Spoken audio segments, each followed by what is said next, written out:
It's a video response to Corey, H1INC channel, on your video about willful ignorance.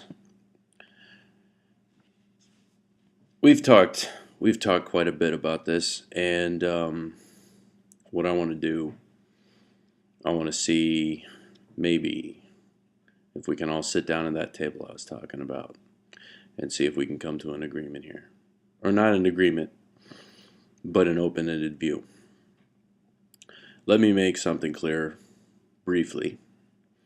The video I pulled, in case you didn't notice, and I talked about it this morning,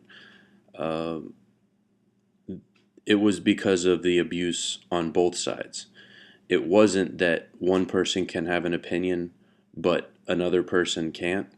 It was, we were at the point that I saw in the comments where we were like, oh, fuck you, no, fuck you, no, fuck you, no, fuck you. Fuck you because you're a motherfucker, and fuck you because you're a motherfucker.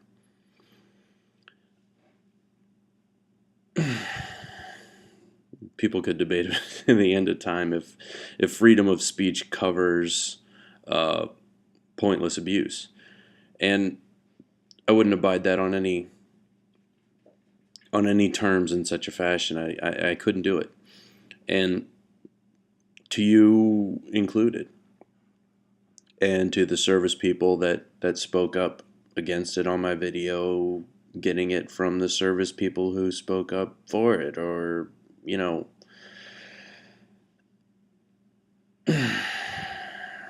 I'm glad I pulled the fucking thing, and I wish I never made it. How about that? Now, about respect being earned and not given, I can understand that point.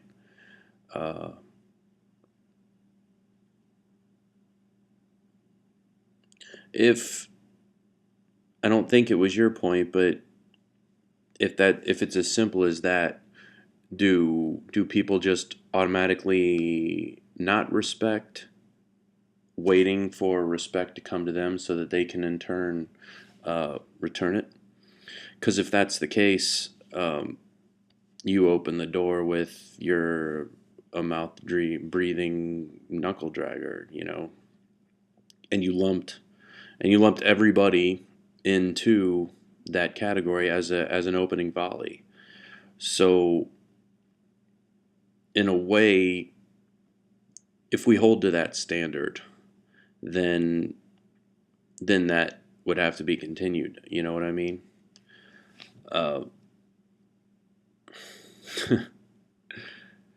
I actually stand by my position of that video, in that you need to. I don't think the guys were retarded for urinating on that body, and I don't think they were retarded for filming it, and I don't think it was retarded for leaking it. I think it was a necessary thing, and it's something that needs to be seen. Too many things are kept undercover that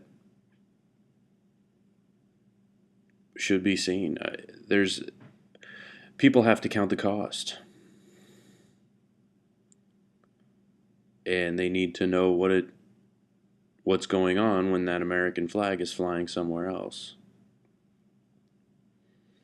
Is it Ron Paul? He talked about backlash, unintended backlash.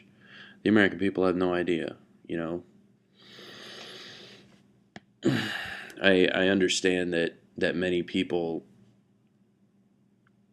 who watch your videos probably think the whole Twin Tower attacks were an American job or something to do with the NWO. But let's say it was genuinely as they say, and it was an offensive conducted by Arabian forces bent on our destruction based on the United States supports of funding arms to warring nations. And let's face it, they're still pissed about the Shah. Uh, for those who do not know, the United States government supported a leader in Iran who was a very, very bad person.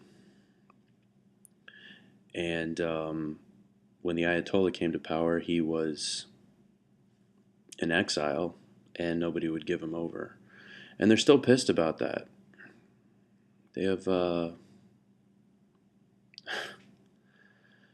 you guys can believe me if you want. I could really fucking care less. But I have a friend who serves at a very high level in the U.S. Army. And we can just leave it at that. And he was one of the very first to go over there. I didn't know him then. It's only the last couple of years that I got to know this guy. And he gets off the little transport and comes out, and there's this dude with a camel, and he's got I don't know, like a veil or something. You couldn't really tell what he looked like, and Faust walks up to the guy, and the guy says, in perfect English, "How long are you going to be here?" And Sergeant Faust says, "I don't know. My orders are I'm here, and I will be here as long as my orders tell me to be here." The man says, "The English were here. The Russians were here. Now you're here. The desert does not forget."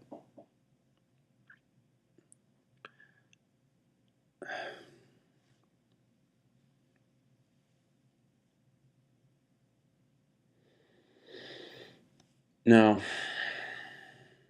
it's completely off topic, but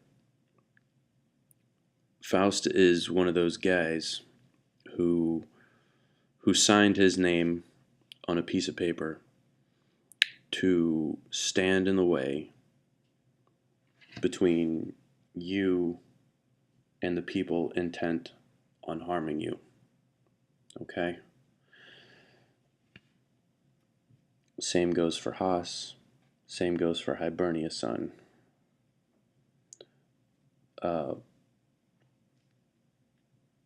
That was their intention. And I believe that is the intention and the motivation for the bulk of the armed services. That is what they want to do. I firmly believe that. Those people want to stand between you and your family and harm. They want to be the barrier. It's real easy, and we can quickly forget that there are people bent on our harm, and we can talk about the reasons for that, and we can surmise as to who's really behind those reasons. But regardless of the reasons, it does happen, and history also shows that even without reason, it seems to happen.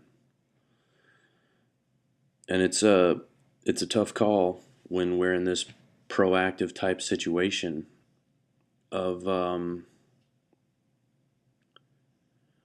where, how do you determine when an enemy force is somewhere?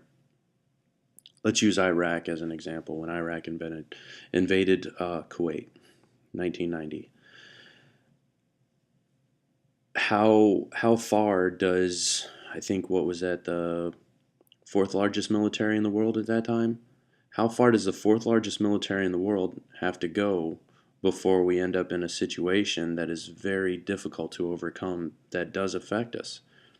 It's a tough call, and one that is made in the moment, and history ends up judging harshly.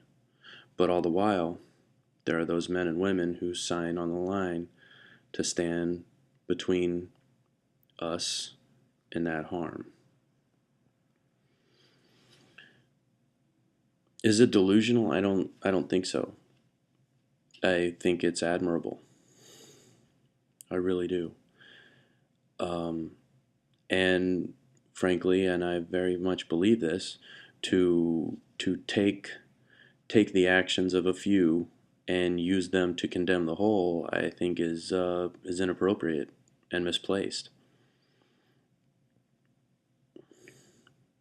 And it would take many many more videos of an animal getting beaten on with a baseball bat than to discourage me from that point of view.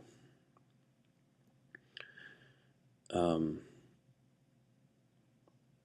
and I don't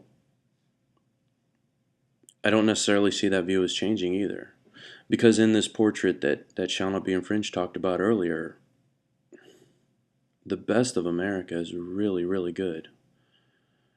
Um, and to talk about, say, Randy Weaver and shall not be infringed thinks about when he thought about the government when he was at that age, and he thought about the FBI agent that shot Randy's wife in the face. There's guys when they see that and they see what a horrible action, and they think, you know what, if I was the person in the FBI, then I can make a difference. I can make sure that those things don't happen. I can make sure that I'm doing the best that I can to help people, not to harm them in such a way. I can bring my abilities to help prevent those mistakes and to make my country a better place, and help it to continue to become a better place.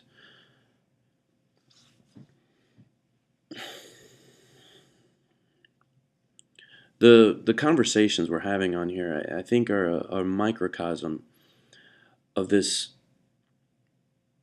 great great potential we have of another renaissance, as it were, where people freely exchange ideas, and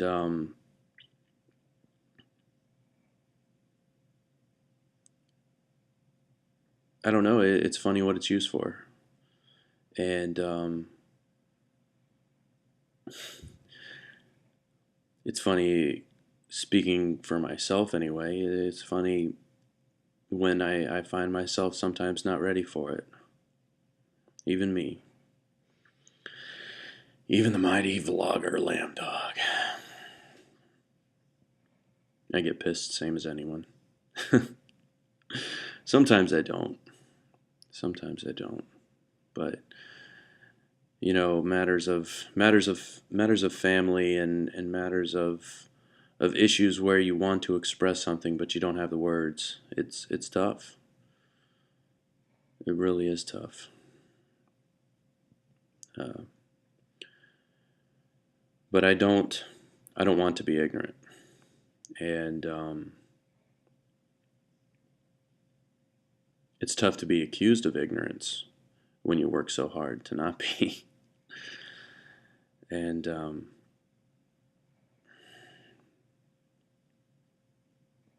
I would say for the servicemen and women, it's probably hard to hear the opening volley of something be "fuck you" when so many of them's intentions is to stand in that gap. Um, that's what I have on it for now.